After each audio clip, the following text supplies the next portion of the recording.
نہ جانے مسائل تو علماء سے پوچھیں، یہ حکم مبین ہم کو رب سے ملا ہے، چلو پوچھے کیسے جیے زندگی کو، چلو پوچھ لے کس میں رب کی رضا ہے، رب کی رضا ہے۔ الحمدللہ رب العالمین والصلاة والسلام علی سید المرسلین، اما بعد فاعوذ باللہ من الشیطان الرجیم، بسم اللہ الرحمن الرحیم۔ الصلاة والسلام علیک یا رسول اللہ، الصلاة والسلام علیک یا حبیب اللہ، الصلاة والسلام علیک یا نبی اللہ وعلی آلک واصحابک یا نور اللہ۔ پیارے اور محترم اسلامی بھائیوں، دارالافتاء اہل سنت سلسلے کے ساتھ حاضر ہیں۔ الحمدللہ ہمارے ساتھ دو مفتیان کرام سلسلے میں موجود ہوں گے۔ مفتی سعید مدنی جو کہ مرکزی دارالافتاء اہل سنت کنز الایمان مسجد بابری چوک گرو مندر کراچی میں تشریف فرما ہوتے ہیں، اور مفتی نوید چشتی اتاری جو کہ مرکزی دارالافتاء اہل سنت راول پنڈی میں تشریف فرما ہوتے ہیں۔ آپ ہمارے ساتھ رہیے۔ ہمارے ساتھ اسٹوڈیو میں مرکزی جامعۃ المدینہ عالمی مدنی مرکز فیضان مدینہ کے کچھ طلبہ کرام بھی موجود ہیں۔ انشاءاللہ عز و جل ان سے بھی ہم ایک سوال یا دو سوال سلسلے میں شامل کریں گے۔ درود پاک کی فضیلت سنتے ہیں۔ نبی کریم صلی اللہ تعالی علیہ وآلہ وسلم کا فرمان عالی شان ہے کہ جسے امیر اہل سنت دامت برکاتہم العالیہ نے اپنے رسالے ضیاء درود و سلام اس کے صفحہ نمبر 7 پر نقل فرمایا کہ بے شک اللہ عز و جل نے ایک فرشتہ میری قبر پر مقرر فرمایا ہے جسے تمام مخلوق کی آوازیں سننے کی طاقت دی ہے، پس قیامت تک جو کوئی مجھ پر درود پاک پڑھتا ہے تو وہ مجھے اس کا اور اس کے باپ کا نام پیش کرتا ہے، کہتا ہے فلاں بن فلاں نے آپ پر اس وقت درود پاک پڑھا ہے۔ امیر اہل سنت اس حدیث پاک کو نقل کرنے کے بعد تحریر فرماتے ہیں، سبحان اللہ، درود شریف پڑھنے والا کس قدر بختاور ہے کہ اس کا نام مع ولدیت بارگاہ رسالت صلی اللہ تعالی علیہ وسلم میں پیش کیا جاتا ہے۔ یہاں یہ نکتہ بھی انتہائی ایمان افروز ہے کہ قبر منور پر حاضر فرشتے کو اس قدر زیادہ قوت سماعت دی گئی ہے کہ وہ دنیا کے کونے کونے میں ایک ہی وقت کے اندر درود شریف پڑھنے والے لاکھوں مسلمانوں کی انتہائی دھیمی آواز بھی سن لیتا ہے۔ جب خادم دربار کی قوت سماعت یعنی سننے کی طاقت کا یہ حال ہے تو سرکار والا تبار مکے مدینے کے تاجدار محبوب پروردگار عز و جل و صلی اللہ تعالی علیہ وآلہ وسلم کے اختیارات کی کیا شان ہوگی۔ وہ کیوں نہ اپنے غلاموں کو پہچانیں گے اور کیوں نہ ان کی فریاد سن کر اللہ تعالیٰ کی اجازت سے ان کی امداد فرمائیں گے۔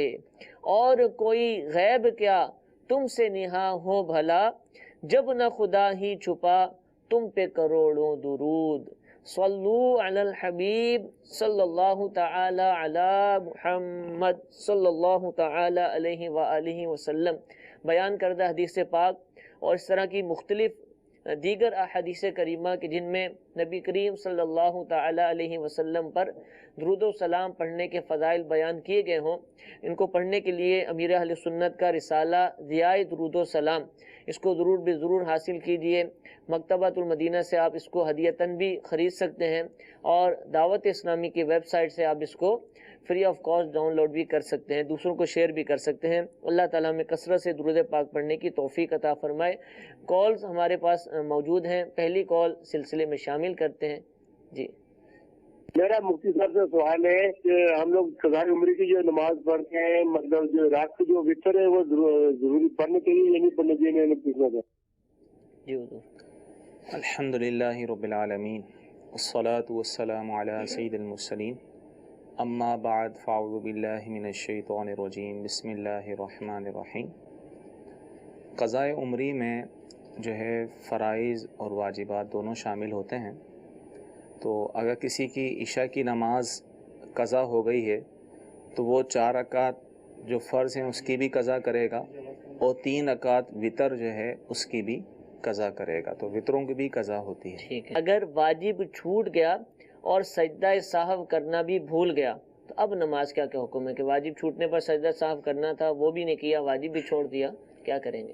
ایسی صورت میں جو ہے نماز کا کوئی واجب بھولے سے رہ گیا، سجدہ سہو واجب تھا اور نماز کو ختم کر دیا، اور نماز کے بعد بھی کوئی منافی نماز کوئی فعل پایا گیا، یعنی اپنے کام کاج میں مصروف ہو گیا، باتوں میں لگ گیا، پھر اسے یاد آیا، تو ایسی صورت میں نماز واجب الاعادہ ہوگی، ٹھیک، نماز کو لوٹانا واجب ہوگا۔ اور اگر سلام پھیرتے ہی اسے یاد آ گیا تھا، اگرچہ دونوں طرف سلام پھیر دیا اور اسے یاد آیا، کوئی نماز کے منافی کوئی بات نہیں ہوئی، کسی سے کلام وغیرہ نہیں کیا، مسجد میں ہی ہے تو مسجد سے نہیں نکلا، تو ایسی صورت میں اس کو فوراً یاد آ گیا تو سجدہ سہو کر لے، ٹھیک ہے، یعنی فوراً سجدے میں چلا جائے، پھر بیٹھ جائے اور دوبارہ تحیہ درشی دعا پڑھ کے سلام پھیر دے۔ ٹھیک ہے، مثلاً کون سے چند ایک کام بتائیے کہ جو منافی صلاۃ جی، نماز کہلاتے اس میں یہ ہے، ایک تو کسی سے کلام کرنا، بات چیت کرنا، ٹھیک ہے، اسی طرح کھانا پینا شروع کر دیا اور چلنا، ٹھیک ہے نا، مسجد میں ہے تو مسجد سے باہر نکل گیا، ٹھیک ہے نا، تو ایسی صورت میں اگر یہ فعل کیا ہے پھر یاد آیا، پھر تو نماز کو لوٹانا ہی ہے۔ ٹھیک ہے، ٹھیک ہے، اور اگر ایسا کوئی فعل نہیں کیا تھا، فوراً یاد آ گیا اور پھر اس نے سجدہ سہو کر لیا تو اس کی نماز ہو جائے گی، ٹھیک ہے، نماز لٹانے کی حاجت نہیں۔ ٹھیک ہے جی، جزاک اللہ۔ مفتی نوید چشتی صاحب بھی ہمارے ساتھ موجود ہیں راول پنڈی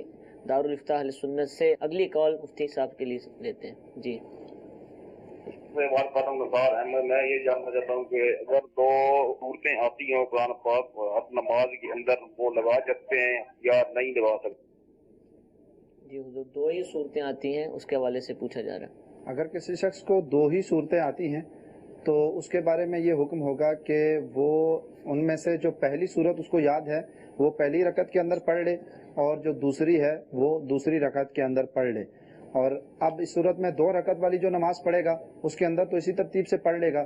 اسی طریقے سے جو 4 فرائض پڑھے گا ان کے اندر بھی چونکہ صرف 2 ہی رکعتوں کے اندر اس نے قرات کرنی ہے، تو اب پہلی رکعت میں پہلی جو صورت اس کو یاد ہے وہ پڑھ لے، اور دوسری کے اندر جو صورت دوسری اس کو یاد ہے وہ پڑھ لے۔ لیکن جب اس نے 4 رکعت والی نماز پڑھنی ہے یا 3 رکعت والی نماز پڑھنی ہے تو اب اس صورت میں وہ ایسا بھی کر سکتا ہے کہ پہلی رکعت اور دوسری رکعت میں پہلے والی صورت پڑھ لے اور تیسری رکعت کے اندر دوسری صورت پڑھ لے، یا یہ بھی کر سکتا ہے کہ پہلی رکعت کے اندر ایک صورت پڑھ لے، دوسری صورت جو اس کو یاد ہے وہ دوسری کے اندر پڑھ لے، اور اس کے بعد جو تیسری ہے وہ تیسری کے اندر دوسرے والی جو صورت تھی وہ پڑھ لے۔ تو اس طریقے سے بھی وہ اپنی نماز کو پورا کر سکتا ہے۔ اور اگر صرف ایک ہی صورت سب رکعات کے اندر پڑھتا ہے تو بھی نماز ہو جائے گی، لیکن فرائض اور واجبات کے اندر بہتر یہی ہے کہ الگ الگ صورت اس کو یاد ہو اور الگ الگ صورت ہر رکعت کے اندر پڑھے۔ ٹھیک ہے جی حضور، میسیج کے ذریعے بھی ایک سوال آیا ہے، میں آپ سے پوچھ رہا ہوں کہ پوچھا یہ جا رہا ہے کہ اگر کوئی قرآن پاک پڑھنا سیکھ رہا ہو تو کیا اس دوران بھی وہ قرآن پاک کی تلاوت کر سکتا ہے، اور اگر اس دوران تلاوت کرے تو غلطیوں کا کیا حکم ہوگا؟ اگر کوئی سیکھ رہا ہے، اتنا سیکھ چکا ہے کہ جس کی وجہ سے اس کی لحن جلی نہیں ہو رہی اور ایسے حروف ادا کر لیتا ہے، مخارج ادا کر لیتا ہے کہ جس کی وجہ سے حروف سے تبدیل نہیں ہوتے اور معنی اس کے فاسد نہیں ہوتے، تو پھر پڑھ سکتا ہے، تلاوت کر سکتا ہے، اس میں کوئی حرج نہیں ہے۔ لیکن اگر وہ بالکل ایسا پڑھتا ہے کہ جس کی وجہ سے اس کے حروف کے ساتھ حروف تبدیل ہوتے ہیں اور معنی ہی تبدیل ہو جاتے ہیں، اور قرآن کے جو درست معنی ہیں وہ غلط دوسرے معنی میں تبدیل ہو جاتے ہیں، تو پھر اس صورت میں اب صرف اور صرف جتنا اس کے سیکھنے کا عرصہ ہے اس کے اندر وہ نماز تو پڑھ سکتا ہے، نماز کے علاوہ وہ خود جو قرآن پاک کی تلاوت ہے جو مستحب ہے یا مباح ہے وہ نہیں کر سکتا۔ ٹھیک ہے جی، ایک اور کال چلائیے مفتی سعید صاحب کے لیے۔ مفتی صاحب کی بارگاہ میں عرض ہے، جو نماز جنازہ کی امامت کر رہا ہے اس کی نیت کیا ہوگی؟ جی، امامت کرنے والا کیا نیت کرے گا؟ پیچھے مقتدیوں کی نیت کرے گا، نہیں کرے گا، جی، کیا ہوگا؟ دیکھیں، امام کے لیے امامت کی نیت کرنا یہ شرط نہیں ہے۔ ٹھیک ہے، اگر امام امامت کی نیت نہیں کرتا تو پھر بھی اس کی نماز ہو جائے گی، وہ امام ہی کہلائے گا۔ ہاں، ثواب کے لیے جو ہے اسے امامت کی بھی نیت کر لینی چاہیے۔ امامت کی نیت کر لینی چاہیے۔ ٹھیک ہے جی۔ سوال میسیجز کے ذریعے پورے پوچھے جا رہے ہیں کہ اگر رمضان کے علاوہ اگر کوئی روزہ رکھنا چاہے تو کیا اس میں بھی سحری کرنا اسی طرح ضروری ہے کہ اگر چھوڑ دی سحری اور نہ کی اور سویا رہ گیا تو اب بھی روزہ رکھا جا سکتا ہے؟ کوئی طریقہ ہے اس کا؟ دیکھیں، رمضان کے فرض روزے ہوں یا قضا روزے کوئی رکھ رہا ہو یا کوئی نفل رکھ رہا ہو، ٹھیک ہے، تو بہر صورت سحری کرنا تو سنت ہی ہے، نفل روزوں میں بھی سحری کرنا سنت ہے۔ تو اگر کوئی سحری نہ کر سکا، اس کی آنکھ نہ کھلی، تو بغیر سحری بھی وہ روزے کی نیت کر سکتا ہے، اس کا روزہ ہو جائے گا۔ ٹھیک ہے، سحری جو ہے وہ روزے کے لیے شرط نہیں ہے، ٹھیک ہے، چاہے فرض روزہ ہو نفل ہو، سحری کرنا سنت ہے، ٹھیک ہے، کریں، اچھی بات ہے۔ نہیں کر سکا تو اس صورت میں اگر اس نے جو ہے فجر کا ٹائم شروع ہو گیا، اس کے بعد کھایا پیا نہیں ہے تو وہ روزے کی نیت کر سکتا ہے۔ ٹھیک ہے، روزے کی نیت کرنا چاہے تو کر اب اس میں بھی یہ ہے کہ جن روزوں کی نیت رات میں کرنا ضروری ہے وہ تو رات میں ہی کرنی ہوگی۔ ٹھیک ہے، ہم جیسے نفل روزے ہوتے ہیں اور یہ رمضان کے روزے ہوتے ہیں، اس میں نیت کا جو وقت ہوتا ہے وہ ذاہبہ کبریٰ یعنی زوال سے پہلے جو ہے وہ نیت کر سکتا ہے، جبکہ صبح سے کچھ کھایا پیا نہ ہو۔ ٹھیک ہے جی، ایک اور کال چلائیے۔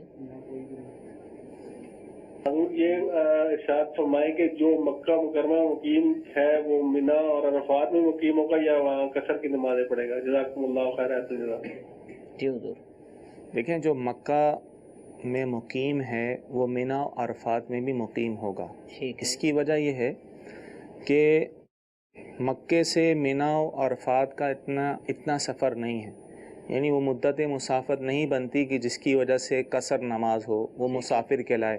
چند کلومیٹر ہے، وہ 92 کلومیٹر سے زیادہ کسی کا سفر ہو تو اس صورت میں وہ مسافر کہلاتا ہے۔ پیدل بھی چلے جاتے ہیں طواف لوگ وغیرہ پیدل کے لیے؟ جاتے تو بالکل اس ساتھ ہی ہے، قریب ہی ہے، زیادہ دور نہیں ہے۔ ٹھیک ہے، تو اس وجہ سے جو مکے میں مقیم ہے تو وہ مینا و عرفات میں بھی مقیم ہوگا، ٹھیک ہے، اور جو مکے میں مسافر ہے وہ مینا و عرفات میں بھی اس کی مسافر ہوگا۔ وضاحت فرما دیں۔ جنہوں نے مسئلہ پوچھا ان کو تو یہ پتہ چل رہا ہے کہ وہ کیا پوچھنا چاہ رہے ہیں، تو یہ مسئلہ کس سینیریو میں پوچھا گیا ہے؟ اس کی بھی وہ اس لیے کہ اب حج پہ جانے والے جی، ان کے شیڈول الگ الگ ہوتے ہیں، ٹھیک ہے، کچھ تو شروع میں ہی حج پہ چلے جاتے ہیں، کچھ آخری ایام میں جا رہے ہوتے ہیں۔ جو شروع میں جاتے ہیں عمومی طور پہلے مدینہ شریف جاتے ہیں، وہاں سے پھر مکہ آتے ہیں۔ ٹھیک ہے، اب مقیم ہونے کے لیے کسی ایک جگہ 15 دن کا قیام ضروری ہے، 15 دن کے قیام کی نیت سے مقیم ہوگا۔ تو ہم پھر یہ کہا جاتا ہے کہ حج شروع ہونے سے پہلے یعنی مینا روانگی سے پہلے 8 ذوالحجہ کو عموماً مینا روانگی ہوتی ہے، تو مینا روانگی سے پہلے کسی کو پورے 15 دن مکہ مکرمہ میں ہو چکے ہیں تو وہ شخص مقیم کہلاتا ہے۔ ٹھیک ہے، تو جب وہ مقیم ہے تو مینا میں بھی جائے گا، کوئی اتنا سفر نہیں ہے تو مقیم رہے گا، عرفات میں بھی مقیم رہے گا۔ ٹھیک ہے، اب کوئی مینا میں جانے سے پہلے اسے پورے 15 دن مکے میں نہیں ہوئے تھے، یا تو اس وجہ سے کہ آخری میں آیا تھا یا مدینہ شریف سے ہو کر آیا تھا اور 15 دن سے پہلے ہی اس نے مینا جانا ہے، تو وہ پھر مسافر ہے۔ ٹھیک ہے، مسافر ہے تو وہ پھر مینا میں بھی جائے گا تو مسافر رہے گا، عرفات میں بھی مسافر رہے گا۔ ٹھیک ہے، ٹھیک ہے۔ ایک مزید کال سلسلے میں شامل کرتے ہیں۔ جی، میرا سوال یہ ہے کہ جب بارش ہوتی ہے تو گلیوں میں ارد گرد چھوٹی نالیاں ہوتی ہیں یا بڑے نالے ہوتے ہیں، تو بارش کا پانی اتنا زیادہ ہو جاتا ہے کہ اس وہ پانی میں مکس ہو جاتا ہے، نالیوں کے پانی میں، اور پیچھے سے بھی اکثر نالوں کا پانی مکس ہو کے یعنی پریشر سے پانی آ رہا ہوتا ہے، یعنی ایک دریا کی صورت بن جاتی ہے، پانی سیلاب کی صورت میں بہہ رہا ہوتا ہے، تو 1-1 فٹ گہرا پانی ہو جاتا ہے۔ اگر ہم نماز پڑھنے جاتے ہیں اور اس پانی میں سے گزرنا پڑتا ہے، حالانکہ وہ پانی بہہ رہا ہے، چل رہا ہے، تو آیا کہ وہ پانی پاک ہوگا یا ناپاک ہوگا؟ اگر تو نجاست ملنے کا یقین نہیں ہے پھر تو وہ پانی پاک ہی ہے، ٹھیک ہے، ٹھیک ہے نا۔ اور اگر نجاست ملنے کا یقین ہے کہ آنکھوں کے سامنے دیکھیں گٹر کا پانی بھی اس میں مکس ہے، جاری پانی ہے، تو جو جاری پانی ہوتا ہے وہ پاک ہوتا ہے جبکہ نجاست کی وجہ سے پانی کا کوئی وصف تبدیل نہ ہو گیا ٹھیک ہے، ہو۔ وصف سے مراد پانی کی رنگت، بو، ذائقہ۔ اور اگر جو ہے نجاست کی وجہ سے اس پانی کے اوصاف تبدیل ہو گئے تو اس نجاست کی وجہ سے تبدیل ہوئے ہیں تو لہذا اس وجہ سے وہ پانی ناپاک ہوگا۔ ٹھیک ہے جی۔ تو حضور سوال پوچھا جا رہا ہے کہ کیا ایڈوانس میں زکوٰۃ دی جا سکتی ہے؟ بالکل دے سکتے ہیں ٹھیک ہے، کہ جو صاحب نصاب ہیں یا انہوں نے اس سال کی دے دی، آئندہ سال کی جو زکوٰۃ بنتی ہے وہ پہلے سے ہی دینا چاہ رہے ہیں تو دے سکتے ہیں، لیکن سال پورا ہونے پر انہیں پھر حساب کرنا ہوگا کہ عموماً ہوتا ہے کہ مال بڑھتا رہتا ہے، تو انہوں نے جو حساب زکوٰۃ دی ہوگی موجودہ مال کے حساب سے دی ہوگی، تو سال گزرنے پر اب یہ دیکھیں کہ میرے پاس کتنا مال ہے اور میں نے جو زکوٰۃ نکالی ہے وہ کتنی تھی، جو کم و بیشی ہے اس کو پورا کر لے، یعنی کم زکوٰۃ کم نکالی ہے پوری کر لے اور اس کو پوری کر لے، تو ایڈوانس میں بھی زکوٰۃ نکالی جا سکتی اچھا زیادہ ہو گئی، اس کی 10,000 بنتی تھی، اس نے 11 ادا کر دی اور سال پورا ہوا، تو اب اس سے اگلے شریعت سال میں جی کاؤنٹ کر لے گا؟ بالکل کر سکتا ہے، شریعت نے اس کی اجازت دی ہے۔ ٹھیک ہے جی، جزاک اللہ۔ جامعۃ المدینہ کے طلبہ کرام بھی ہمارے ساتھ موجود ہیں، الحمدللہ روزانہ ہی سلسلے کا حصہ ہوتے ہیں۔ اللہ تعالیٰ ان کے جذبہ علم دین کو سلامت رکھے کہ اس وقت میں تشریف لاتے ہیں۔ ان سے بھی ہم ایک سوال سلسلے کے لیے ہم لیتے ہیں جی۔ السلام علیکم ورحمۃ اللہ وبرکاتہ۔ وعلیکم السلام ورحمۃ اللہ وبرکاتہ۔ مفتی صاحب سے سوال یہ ہے کہ حج پر جانے کے لیے عورت اپنے نابالغ بھائی کو بطور محرم ساتھ لے جا سکتی ہے کہ نہیں؟ جی حضور۔ دیکھیں اگر تو وہ نابالغ بلوغت کے قریب ہے، یعنی 12 سال اس کی عمر ہو چکی ہے، سمجھدار ہے، پھر تو وہ اس کے ساتھ جا سکتی ہے، لیکن اگر وہ بھائی اس کا 12 سال سے کم عمر کا ہے تو پھر اس کے ساتھ نہیں جا سکتی۔ ٹھیک ہے، یہ جب ہے کہ جب آپ نے مطلقاً سوال کیا جب کہ شرعی سفر کرنا پڑے۔ اب کوئی عورت رہتی ہی مکے میں ہے ٹھیک ہے، تو ظاہر عمرے کے لیے اس کو پھر محرم کی حاجت نہیں ہے، اصل اس کا تعلق سفر سے ہے۔ جیسے کوئی یہاں سے پاکستان سے جا رہے ہیں تو ظاہر شرعی سفر ہوگا، تو اگر نابالغ بھائی سمجھدار اور بلوغت کے قریب ہے، جیسے کہ اس کی عمر 12 سال بیان کی گئی ہے، تو اس کے ساتھ جا سکتی ہے، اگر 12 سال سے کم عمر کا ہے تو پھر نہیں جا سکتی۔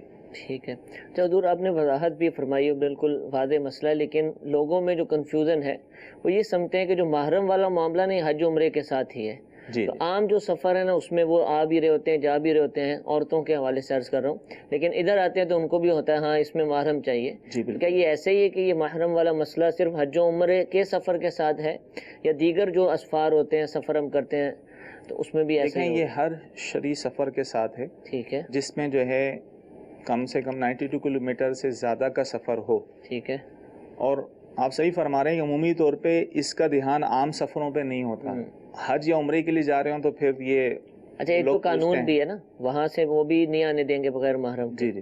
تو اس وجہ سے بھی تو اب جیسے کوئی پاکستان کا رہنے والا ہے اور اس جیسے کراچی میں وہ کام اپنا کرتا ہے اور اس کی فیملی دوسری جگہ ہے، یا میکا اس کا کسی دوسرے شہر میں، تو عمومی طور پہ کیا ہوتا ہے یہاں سے کوئی جا رہا ہو تو فیملی کو بھیج دیتے ہیں، وہاں سے کوئی رشتہ دار آ رہا ہو تو فیملی کے ساتھ جی جی۔ اس کو لے آتے ہیں، اگر محرم ہونے نہ ہونے کا اعتبار نہیں کرتے۔ حالانکہ شرعی سفر کی صورت میں جو ہے، جیسے یہاں سے کوئی حیدرآباد بھی کوئی اگر عورت جاتی ہے کراچی سے حیدرآباد جاتی ہے تو وہ بھی بغیر محرم کے نہیں جا سکتی، نہیں جا سکتی، کیونکہ شرعی سفر ہے۔ ٹھیک ہے، تو اصل ممانت شرعی سفر میں بغیر محرم کے ساتھ سفر کرنا ہے، ٹھیک ہے، یعنی بغیر محرم کے شرعی سفر نہیں کر سکتی، ٹھیک ہے، بلکہ روایتوں میں یہاں تک ہے کہ ایک دن کی راہ بھی ہو، یعنی 30-31 کلومیٹر بھی ہو تو بغیر محرم کے وہ سفر نہیں کر سکتی۔ ٹھیک ہے، تو لہذا پتہ چلا کہ حج و عمرے کے ساتھ اس کا تعلق نہیں ہے، بلکہ ہر شرعی سفر کے ساتھ جو ہے اس کا تعلق ہے۔ ٹھیک ہے، جزاک اللہ جی۔ ایک کال چلائیے گا۔ میں نعیم روح بات کر رہا ہوں پنجاب سے۔ حج بدل کے بارے میں تھوڑی سی تفصیل بتا دیں، اس کی قربانی وغیرہ اور اس کی نیت وغیرہ اور جو مین چیزیں ہیں حج بدل کے بارے میں۔ دیکھیں حج بدل کے حوالے سے تو سائل نے مطلقاً سوال کیا تھا، جو حج پر نہیں جا سکتا، یعنی وہ حج تو فرض ہو چکا تھا، کسی بھی بنا پر نہیں جا سکا، یعنی وہ بیمار ہو گیا، یعنی پہلے حج فرض ہو چکا تھا، ٹھیک ہے، اب بعد میں وہ ایسا بیمار ہو گیا کہ حج پہ نہیں جا سکتا، اور عورت جو ہے اس پر تو حج فرض ہو گیا لیکن اس کے پاس ساتھ کوئی محرم جانے والا نہیں ہے، یہ وجوب ادا والی صورت نہیں ہے، تو ایسی صورت میں وہ حج بدل کروا سکتے ہیں۔ تو حج بدل کے لیے ہے کہ ایسے شخص سے ہی کروایا جائے جو پہلے کر چکا ہو، بہتر یہی ہے، ٹھیک ہے، اور اگر پہلے نہیں کیا تو ماضی میں اس پر کبھی حج فرض نہ ہوا ہو، ورنہ اس کو بیچنا جو ہے مکروہ ہے۔ ٹھیک ہے، تو اب جس کو حج بدل کے لیے بھیجیں گے تو وہ اسی شہر سے جائے گا جہاں حاجی ہے، جس پر حج فرض تھا، جو بھیجنے والا ہے، اگر اس کی طرف سے کوئی کروا رہا ہے، ابھی تو زندہ والی صورت بیان کر رہا ہوں، ٹھیک ہے، تو اسی شہر سے وہ جائے گا اور تمام جو ہے وہ حج کے ارکان وغیرہ اس کی طرف سے ہی ساری نیتیں ہوں گی، ٹھیک ہے، حج بدل کی، ٹھیک ہے، اور یہ اسی کا یہ حج کرائے گا جو بھیج رہا ہے حج بدل کے لیے، وہ اس کا اپنا حج نہیں کرائے گا کیونکہ وہ اسی طرف کی اسی کی طرف سے جو ہے وہ نیت کر رہا ہے. ٹھیک ہے. اور عمومی طور پہ ہمارے یہاں یہ صورتیں ہوتی ہیں کہ لوگ کیونکہ عمومی طور پہ اس پہ وصیت تو کرتے نہیں ہیں. جس پر حج فرض ہو چکا اسے وصیت کرنی چاہیے. وصیت کر دی تو اس کے تہائی مال میں سے جو ہے حج کی ادائیگی کی جائے گی. اور اگر اس نے وصیت نہ بھی کی ہو, حج فرض ہو چکا تھا, پھر بھی اولاد کو چاہیے, اگرچہ لازم نہیں ہے, چاہیے کہ اپنے والد والدہ جن پر حج فرض تھا نہیں کر سکے اور وصیت بھی نہیں کی تو ان کی طرف سے حج بدل یا تو خود کر لیں یا کسی سے کروا لیں, تو پھر بھی اللہ کی رحمت سے امید ہے کہ وہ بری ذمہ ہو جائیں گے. اور اگر جو ہے ان پر حج فرض نہیں تھا ویسے ہی لوگ کروا لیتے ہیں اپنے مرحومین کے لیے, مرحوم کے نام سے کرواتے ہیں, تو اس کے لیے کوئی خاص شرائط نہیں ہے, کیونکہ اس میں جس کو بھیجا جائے گا وہ اس کی طرف سے یہ حج ہوگا اور وہ حج کا ثواب جو ہے اسے پہنچا دے گا. تو یہ ایک اصال ثواب والی صورت ہوتی ہے. اچھا, اس میں ایک اپنا تجربہ شیئر کرتا چلوں کہ الحمدللہ عز و جل دعوت اسلامی کی مجلس حج و عمرہ کی جانب سے بھی حج بدل کروانے کا الحمدللہ اہتمام ہے. مدنی چینل پر ہم اسکرین پر اس کے نمبرز بھی دیکھ رہے ہیں. مختلف اوقات میں ایک پرومو چلتا ہے مفتی قاسم صاحب جس میں اس حوالے سے الحمدللہ مسائل بیان فرما رہے ہوتے ہیں حج بدل کے حوالے سے, اور اس کے اعلان بھی فرمایا. تو 2 سال سے یہ چل رہا ہے. تو ہم سے مجلس حج عمرہ کے ذریعے جن لوگوں نے رابطہ کیا کہ حج بدل کروانا چاہتے ہیں, تو جب ان سے وضاحت نہیں نا, معلومات نہیں, تو پتہ چلا کہ وہ حج بدل نہیں تھا, وہ تو اپنے کسی مرحوم کے اصال ثواب کے لیے کسی کو حج پر بھیجنا چاہتے تھے. وہ شخص ایسا ہوتا تھا کہ جس کے لیے بھیجا جا رہا وہ حج کر چکے ہوتے تھے, فرض حج ہوتا تھا وہ ادا بھی کر چکے, وہ نفلی حج کو بھی جو کہ دوسرے کے اصال ثواب کے لیے تھا اس کو حج بدل سمجھتے رہے. تو ہم سے جو کوئی رابطہ کرتا ہے مجلس حج عمرہ سے رابطہ کرتا ہے تو الحمدللہ دارالفتہ اہل سنت کے مفتیان کرام سے شرعی رہنمائی مل جاتی ہے اور اس سے سوالات بھی کر لیے جاتے ہیں, جس سے وضاحت ہو جاتی ہے کہ یہ حج بدل ہے یا نفلی حج کے لیے بھیجنا چاہتا ہے. لیکن ضروری نہیں کہ کوئی سبھی اسی مجلس کے ذریعے حج بدل کی ترکیب بنائیں. تو آپ کسی کو بھی بھیجیں یا کوئی آپ کو بھیجنا چاہتا ہے تو اس سے بھی یہ سارے سوالات کر لیجئے, پوچھ لیے جائیں.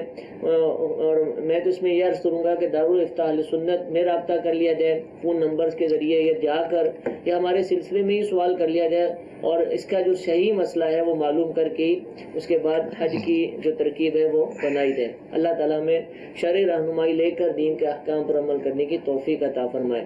ایک کال مزید سلسلے کا حصہ بناتے ہیں. جی, میرا ایک سوال ہے مفتی صاحب سے کہ قضائے عمری کے متعلق کچھ لوگوں کا یہ خیال ہے اگر اللہ تعالیٰ سے سچے دل سے جب توبہ انسان کرتا ہے تو سابقہ گناہوں سے اللہ تعالیٰ معاف فرما دیتا ہے اور اسی کے ساتھ ہی سابقہ جو نمازیں ہیں وہ بھی معاف کر دیتا ہے, تو قضائے عمری پڑھنے کی ضرورت نہیں ہے. یہ کچھ لوگوں کا خیال ہے. اس خیال کے بارے میں مفتی صاحب کیا فرماتے ہیں؟ جی کیا خیال ہے آپ کا؟ دیکھیں, اللہ تبارک تعالیٰ ہر گناہ کو معاف فرمانے والا ہے. اب اس نے توبہ کی ہے, یعنی جو نماز قضا ہوئی ہے توبہ کی ہے, تو توبہ سے یہ فائدہ ہوگا کہ جو قضا کرنے کا گناہ ہے, جو تاخیر ہوئی ہے, یہ معاف ہو جائے گی, گناہ معاف ہو جائے گا. لیکن جو نماز پڑھنی ہے, یعنی جو قضا ہوئی ہے اس کو پڑھنا لازم ہوگا. ٹھیک ہے, ایسا نہیں ہے کہ بس توبہ کر لیے تو اس کی ادائیگی بھی لازم نہ ہو. ادائیگی تو کرنی ہی کرنی ہے, اور ساتھ ساتھ توبہ بھی, قضا کرنے کا جو گناہ ہے اس سے توبہ بھی ساتھ ساتھ کرنی ہوگی.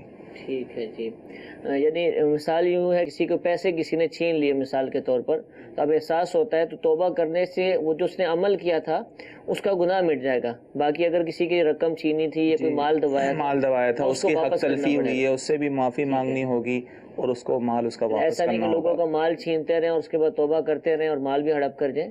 یہی معاملہ عبادت کا ہے کہ عبادت کی ادائیگی اس کے اوپر باقی رہے گی. اچھا, یہ حج کی مسائل الحمدللہ لوگ ہم سے پوچھ رہے ہیں. گزشتہ سلسلے میں بھی یوں سمجھے کہ حج ہی کے موضوع پر ہوا تھا. عرفات کے اندر گناہ بخش دیے جاتے ہیں, مزدلفہ کے اندر ایسے معاملات ہوتے ہیں, تو وہاں کیا جو گناہ بخش دیے جاتے ہیں اس میں عمل بھی بخش دیے جاتے ہیں, یا وہاں پر بھی جو بخشش ہوتی ہے اس میں بھی عمل کرنا باقی ہوتا ہے؟ وہاں بھی یہی تفسیر ہے کہ تمام حقوق اللہ, حقوق العباد معاف ہو جاتے ہیں, لیکن اس سے یہ مراد نہیں ہے اب کسی کا قرضہ دبا دیا تھا, کسی کا مال ہڑپ کر دیا تھا, کوئی عبادت چھوڑ دی تھی تو عبادت چھوڑ دی تھی, وہ گناہ معاف ہو گیا, لیکن جو ادائیگی ہے وہ تو کرنی ہی کرنی ہے. ٹھیک ہے, قضا نمازوں جو قضا کی تھی اس کا جو گناہ ہوا وہ معاف ہو گیا, لیکن جو نماز قضا ہیں اس کی قضاء عمری کرنی ہوگی، اس کی ادائیگی جو ہے وہ لازم ہوگی۔ اچھا، کسی مسلمان سے توقع نہیں ہے لیکن علم دین کی کمی ہے، اور یہ مسائل جب حج کے مسائل پڑھتے ہیں، جو بھی حج پر جا رہا ہوتا ہے وہ مسائل پڑھتا ہے تو اس کو یہ فضائل بھی پڑھنے کو ملتے ہیں کہ عرفات میں یہ فضیلت ہے گناہ بخشنے کے حوالے سے، حقوق اللہ، حقوق العباد کی مزدلفہ میں۔ تو اگر کوئی خدا نخواستہ اس امید پر گناہ جاری رکھے کہ حج پر تو جا ہی رہا ہوں اور بخشش تو ہو جانی ہے، وہاں پر معاف ہو جائیں گے، بس ابھی چلو جو ہو رہا ہے ہونے دو، تو کیا یہ رویہ اگر کوئی رکھے؟ جی یہ معاملہ بڑا سخت ہے، اور بلکہ فقہاء کرام یہاں تک فرماتے ہیں کہ توبہ کے ارادے سے گناہ کرنا یہ بھی کفر تک لے جاتا ہے بعض اوقات، کہ ٹھیک ہے میں توبہ کر لوں گا، اللہ تعالیٰ معاف فرما دے گا، اس لیے گناہ کر رہا ہے، یعنی اس گناہ کو ہلکا سمجھ رہا ہے معاذ اللہ۔ تو گناہ کو ہلکا سمجھنا اور توبہ کے ارادے سے گناہ کرنا، اس کو کفر لکھا گیا ہے، تو لہذا یہ سخت ہے، تو ایسا فعل ہرگز نہیں کرنا چاہیے۔ وہ ظاہر علم دین سے دوری ہوتی ہے، اور اگر پورا مطالعہ کیا جائے، علماء سے وابستگی ہو، رہنمائی لی جائے، تو آدمی صحیح طور پہ سارے معاملات کر سکتا ہے۔ اللہ تعالیٰ ہم سب کو توفیق عطا فرمائے۔ علماء سے مربوط رہیے، جس قدر علم دین حاصل کریں گے انشاءاللہ زندگی ہماری سنورتی جائے گی۔ دارالافتاء اہل سنت کا جو سلسلہ ملاحظہ فرما رہے ہیں الحمدللہ، آج یہ 1215 نمبر سلسلہ ہے، یعنی 1000 سے بھی زائد الحمدللہ سلسلے ہو چکے۔ بہت سارے ناظرین ہمارا یہ سلسلہ تسلسل سے دیکھتے ہیں اور لگاتار دیکھتے ہیں، اور بہت سارے سلسلے انہوں نے دیکھے ہوں گے، وہی جانتے ہیں کہ کس قدر علم دین حاصل ہوتا ہے۔ تو آج پہلی مرتبہ ہمارا سلسلہ دیکھ رہے ہیں یا کبھی کبھار اتفاق ہوتا ہے، تو ان سب سے عرض ہے کہ الحمدللہ مسند علماء کرام، مفتیان کرام ہمارے ساتھ تشریف فرما ہوتے ہیں، تو علماء سے مربوط رہنے کا ایک ذریعہ یہ بھی ہے، اور بھی بہت سارے ذرائع ہیں کہ جن کے ذریعے ہم علماء کے صحبت میں جا سکتے ہیں، ان کے قریب جا سکتے ہیں۔ انشاءاللہ یہ عمل جاری رکھیں گے، تڑپ ہوگی، اور ہمارے جو زیادہ وقت جو ہے اپنے کام کاج کے علاوہ اگر علم دین حاصل کرنے والوں، پھیلانے والوں کے ساتھ گزرے گا تو انشاءاللہ ہمیں بھی علم دین حاصل کرنے کا موقع ملے گا۔ اللہ تعالی ہمیں یہ بھی توفیق عطا فرمائے۔ ایک اور کال سلسلے میں شامل کرتے ہیں۔ جی، میرا سوال یہ ہے کہ نماز میں 100 سجدہ کرنا کب ضروری ہے، لازم ہے، بتا دیجئے، جزاک اللہ خیرہ۔ نماز کے اندر کوئی واجب اگر بھولے سے رہ جائے تو اس صورت میں جو ہے سجدہ سہو واجب ہوتا ہے۔ نماز میں تقریباً 30 کے قریب واجبات ہیں۔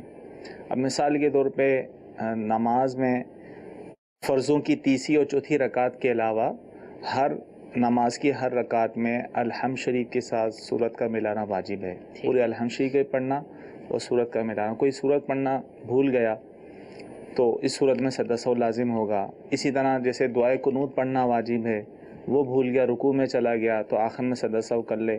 اسے 2 رکعت کے بعد جو بیٹھتے ہیں قعدہ اولیٰ میں، یہ واجب ہے، یہ بھولے سے رہ گیا۔ تو اس طرح کوئی واجب، بلکہ یہاں تک آئے کہ 30 کے 30 واجبات اگر بالفعل کوئی بھولے سے رہ گئی، بھول ہو گئی اس کو، اگرچہ بہی صورت ہے، تو پھر بھی سجدہ سہو کر لے گا تو اس کی نماز ہو جائے گی۔ لیکن یہ بھولے سے ہے، اگر کوئی واجب جان بوجھ کر چھوڑ دے گا تو اس صورت میں سجدہ سہو سے کام نہیں چلے گا، بلکہ نماز کو لوٹانا واجب ہوگا۔ جان بوجھ کر چھوڑنا، اس پہ توبہ بھی کرنی ہوگی، گناہگار کہلائے گا۔ ٹھیک ہے، 30 واجبات کا تذکرہ مفتی صاحب نے فرمایا۔ الحمدللہ ہم سلسلے کا جب آغاز ہوا تو اس سے پہلے بھی نماز کا مسئلہ پوچھا گیا، ہمارے میسیج میں بھی سب سے پہلے نماز کا مسئلہ پوچھا گیا، ابھی بھی نماز سے متعلق مسئلہ پوچھا گیا ہے، کیونکہ ایک اہم عبادت ہے، روزانہ ہی کرنی ہوتی ہے، تو مسلمانوں کو جو مسائل زیادہ درپیش ہوتے ہیں وہ نماز ہی کے ہوتے ہیں۔ تو نماز کے احکام، یہ امیر اہل سنت دامت برکاتہم العالیہ کی بہت ہی پیاری کتاب ہے، آسان انداز میں لکھا گیا ہے، اس کو اردو کے اندر بھی موجود ہے اور دیگر زبانوں کے اندر بھی الحمدللہ، اور بہت ساری زبانوں میں اس کی ٹرانسلیشن بھی موجود ہے۔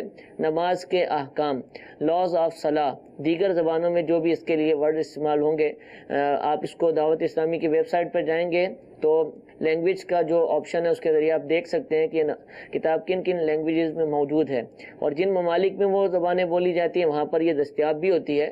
تو یہ کتاب تمام اسلامی بھائیوں سے عرض ہے کہ وہ خرید لیں، اسلامی بہنوں کے لیے بھی، اسلامی بہنوں کی نماز اسی طرح کی کتاب ہے، کچھ مسائل اسلامی بہنوں کے جو خاص ہوتے ہیں وہ اس کتاب کا حصہ ہیں۔